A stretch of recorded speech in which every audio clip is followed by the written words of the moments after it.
Everyone has a story. Welcome to In Her Words, a podcast from women in entertainment where female creatives and allies share their stories in their own words. This is a dedicated space centered on how to harness creativity for inspiring and impactful projects in the ever-changing landscape of entertainment. I'm Renee Rossi, I'm Gretchen McCourt. and this is In Her Words, Book Nook.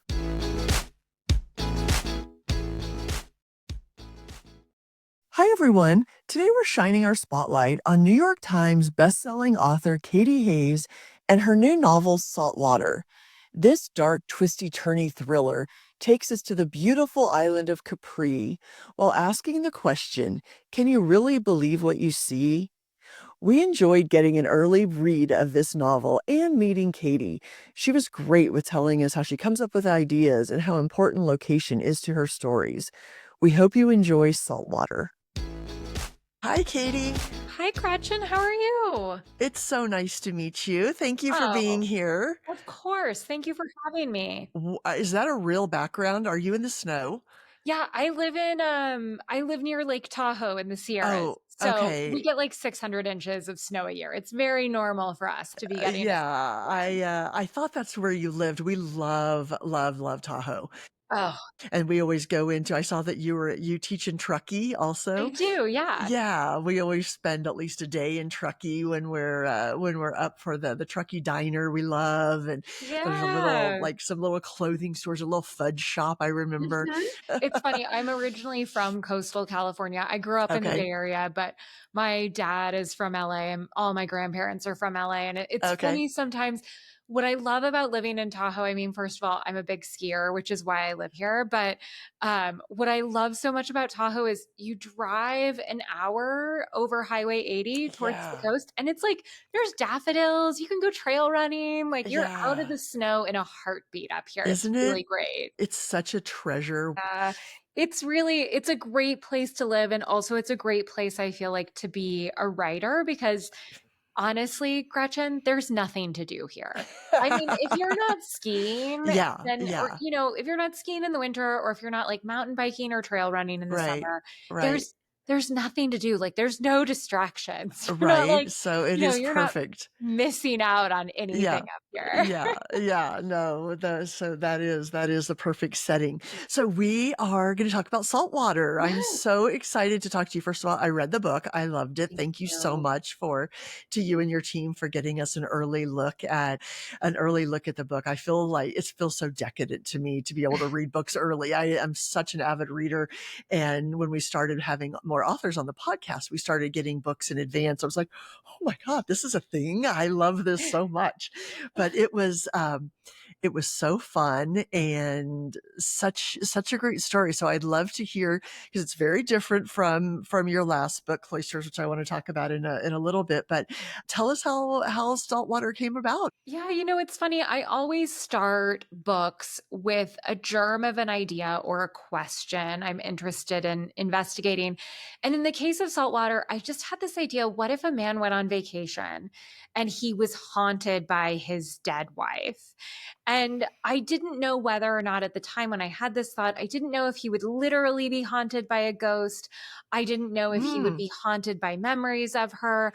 I wasn't entirely sure what that would look like, but it was really this kind of germ of an idea around this haunting. And then I think there's also, as I've been talking about it, I think there's something, a little bit of like Natalie Wood's deaths DNA, a little bit of true crime interesting. DNA in the Yes. novel too, because, it's so much about this death that happens that's ruled an accident, but for years people suspect it's a crime, which of Mm-hmm. course is what happened to Natalie Wood. And so I think I didn't necessarily consciously think about Natalie Wood's case or death when I started. But as I've been talking about the book, I think I've really realized that is such, if you're a Californian, it's such a kind of iconic thing, a moment, a death, an accident that has, that since then had this kind of swirl of suspicion around it. And I've been Mm-hmm. so fascinated by that over the years. And I think that I really wanted to look at a family who kind of was unraveling under the pressure of that scrutiny. And so that's really the germ of the idea. And of course, it's the story about a family who has everything and the three women who will stop at nothing to escape them. And it unfolds over the course of 1 week on the island of Capri. And it is, like all of my books, there's a dead body in there as well, which is, my favorite kind of book to read and write. How did you settle on Capri? It's such a character. The colors and the terrain, but especially the humidity, the way that you described it, I was like, oh, and it couldn't be more different from where you are. So how did you settle on Capri for the location? Yeah, it's funny. As a reader, I love to travel on the page. I think it Mm, started when I was young and I grew up in kind of a boring California suburb. And I just wanted to go to glamorous places, even as a little kid. But I was, 10, 12 years old. I could only do it in books. And so mhm, I think I love so much traveling in the books I read that then when I go to work on a novel, I know I'm not going to just spend 6 to 10 hours in that book the way I will as a reader. I'm going to spend an entire year in that location. And so mm, I really want to pick a place where I want to spend a lot of time. And I also really want to pick a place that's going to work in the service of my narrative. I always joke that I'm a big camper, right? My husband and I hate to say this, but we're an outdoorsy couple, right? Like I like to ski, I like to ride my bike, I like to uh-huh, trail run. We camp a lot. And I always joke that when you're camping with friends and you have this great campfire going and it's dark and there's nobody around and you're totally alone and someone tells a ghost story, it is so terrifying. But if you mhm, heard mhm, that same story the next morning in the daylight, let's say in a gas station parking lot, it's not going to scare you whatsoever. And so for me, I always think about the setting and the environment of my novels as a way to kind of create a campfire and stoke the campfire and, mm, kind of bring the reader into this kind of dark, gloomy place and say, I'm going to tell you a story. And hopefully, because the environment and the atmosphere I've created is so creepy, you will find it even more compelling. And I really felt like Capri as an island gave me everything I needed to talk about this affluent family and their gradual implosion, because, of course, mhm, it mhm, is a fabulous setting full of rich celebrities and kind of, Russian oligarchs on their mm, yachts, and everybody's performing some kind of wealth or class or positioning on the island. And I mhm. just loved all those elements that it offered me. Yeah, no, it's so tactical, the whole thing, the colors and the rockiness and everything of it. It really adds. I mean, it's a character in the story. I've never been there, but it was such a that was which you like you said, it took us there. I mean, it really was like we, traveling there. With your characters, like you said, the germ of the idea was this man who's, was haunted by his wife is but the women are front and center. And while I love I'm not gonna, not gonna give anything away, but how we the perception of the women changes through the book, and trust being a factor, and female friendship being a factor, and motherhood being a factor. How was that again? Was that something that really started? Did you have that in your mind as you were starting this little idea? Because the men play a part, but they sort of fade into the background.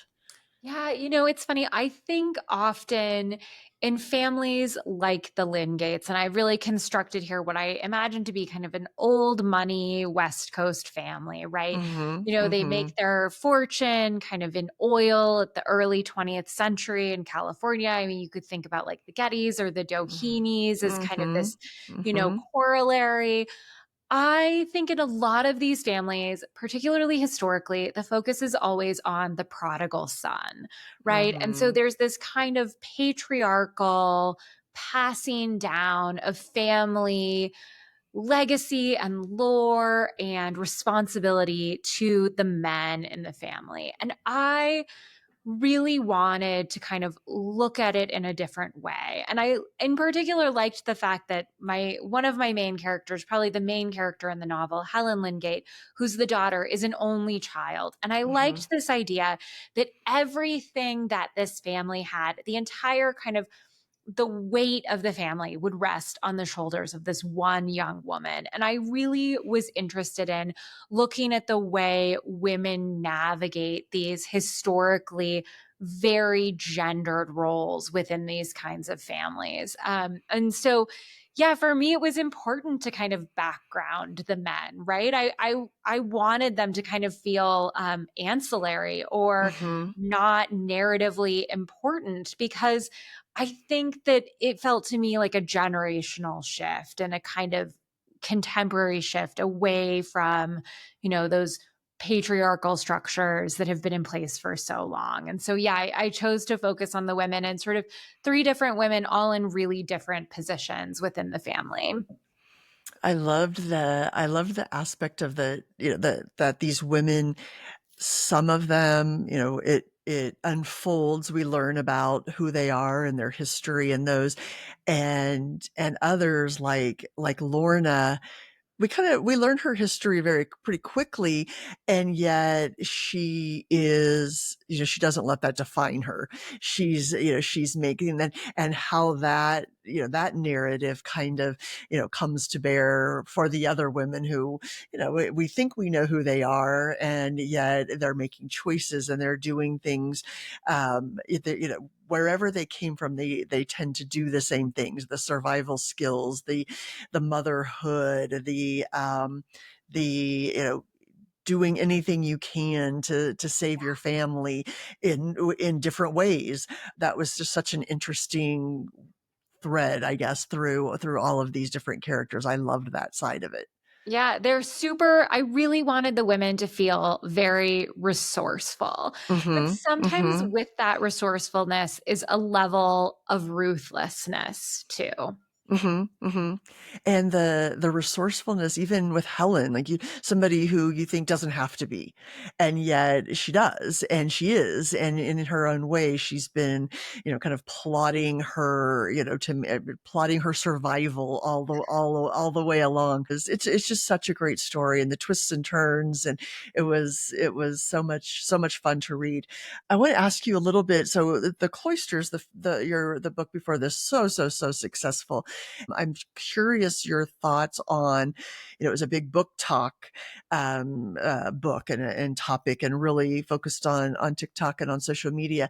And then the book trail piece of it, that, where we get into this almost literature travel, or literature, like book clubs that go out into the real world and do this. So I'd love to hear your thoughts on kind of those things as a whole, and then how they specifically apply to your book, and do you kind of hope they apply as Saltwater comes out to the world, or just kind of what's your impression on having those fan groups attached to your books? Yeah, it's funny with the cloisters. I always joke that the book was just a long con to get more visitation to the museum because I love the museum. And the best thing about writing the cloisters, I mean, hands down, that book was so lucky. It felt like that book was just a lottery ticket that just kept winning, which was so unusual and so lucky. And so, I feel so honored by how well that book has done. Yeah. And I think,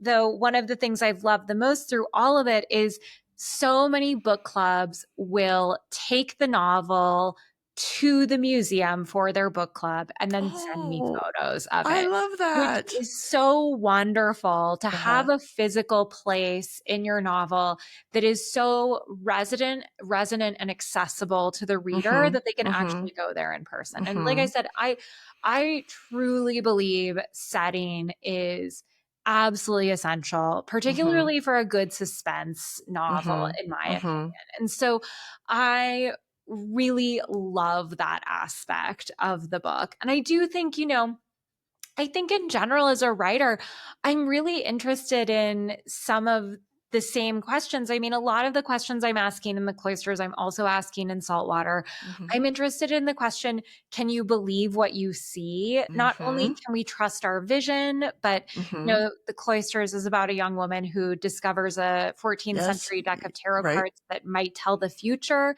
But does she believe that? I mean, is it worth believing? Is it crazy to believe that? Mhm. And so I'm really interested in this question of what can we talk ourselves into? What when does our vision fail us? When are we able to really trust our intuition? And I think both of the books really get at those questions. Mhm. And, Mhm. I think for me, I love having books that readers feel like they can read my book, get a sense of the place, and then go there themselves and experience the Mhm. environment as well. And it's funny, I love Gothic fiction. So Mm. growing up, I was a big reader of like Daphne du Maurier. And it's funny, Mhm. I have read so many of her novels. And I remember when I first went to the coast of Cornwall, where she lived, and of Right. course, where Rebecca's set, kind of. And I felt like I was walking through a Daphne du Maurier novel. And so when readers read my books and then go to those places, I just Uh-huh. hope they feel very much like the world I created for them was as tangible as the real thing. That's amazing. If you get pictures of book clubs from Capri, call me because I want to know. I'm so jealous of who those people are reading the book in the setting. That is, I think that's amazing. What is your thought on the on the social media coming in and all of these book clubs that are the book talks and I love how many kind of, I don't even know if they're real book clubs, but book clubs that I follow on Instagram or book clubs and book recommendations and things. Writer, do you love seeing your books in those spots and what it means for people sharing it? Yeah, it's funny. I am a really big a rising tide lifts all boats kind of person. Mhm. So Mhm. I love that book talk specifically, but also Bookstagram as its Yeah. kind of, more millennial, older arm. I love that they have gotten more people into reading. Mhm. I just think the more people who are reading, I don't care what you're reading. I don't care if you're reading like indie romance, erotica, whatever Yeah. you want. If you're reading, I am so excited.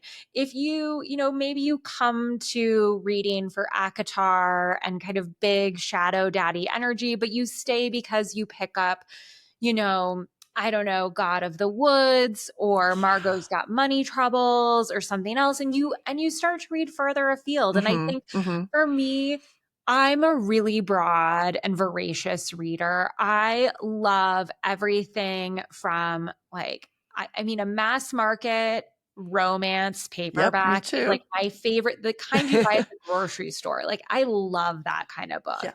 And I equally love a really weird, deep cut kind of literary book from, Mhm. the 1980s or something. So for Mhm. me, I'm interested in a really broad swath of books. And I think the one thing I would like to see Book Talk do and these social media platforms do is kind of broaden the taste a little bit, because I think Mhm. it's so great Mhm. to bring people into reading.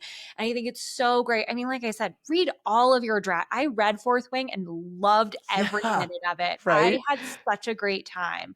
But I also just want to be sure that we are bringing in all kinds of books, older Mhm. books. I mean, I love what Book Talk can do for the backlist and what it has done for books that were published, 10 years ago, 15 years ago. Mhm. So I think for me, I'm so excited about it. I think it has so much power, and I just kind of can't wait to see where it turns its Yeah. focus next, Yeah. because Yeah. wherever it looks, it really does amazing things to lift up books and Mhm. authors. Mhm. There's one that your point of bringing things back. I think that's something that's so great because I still am a physical bookstore, whether it's I have a lovely little, independent bookstore, Barnes and Noble. I always go to the staff picks first. Like, what is the staff picking? And I feel like that, on the Mhm. social platforms, we're getting that. But I love that there's one I follow. It's called, he's called Jordy's Book Club Oh, on I love Instagram. Jordy. Do you love Jordy? Yeah. So one thing that he does that I love is he constantly is reposting like his Yeah. best of 2019 books or Yeah. best of, and he just did his March, Mhm. pre-reads that he did. But then a couple weeks ago, he reposted, something, and I was Yeah. like, oh, I love the 7.5 deaths well, I always forget the Evelyn name of but Hardcastle. Evelyn, yeah, Yeah. Hardcastle. And I was like, that was one of my favorite books, and it was on his list. And so I think that's such a gift that the social platforms give us, Yeah. that we can keep looking back. Katy, thank you so much for being here. I Yeah. loved Saltwater. I'm so excited that we get to talk about it and that we're going to put it out there on our Q&As, in our newsletter, and on our socials. But it was so nice to meet you, and I'm jealous of your beautiful snowy background. But thank you for being here. And Saltwater it gets us to summer, right? It Yes. gets us. Hopefully it's the bridge we all need right Yes, now. From yes. April until like mid-July, it'll be perfect. Exactly. It's not the fluffy beach read, but it's such a great, smart summer feeling read. I loved that. I loved Saltwater. So thank you for sharing it with us, and for spending the time with us. Yeah. Thank you so much for having me, Gretchen. It was great chatting with you today. All right, you too. Bye-bye. Bye. Thank you for listening to In Her Words. We hope you'll join us at womeninentertainment.com and go to our Substack for extended interviews and behind the scenes access.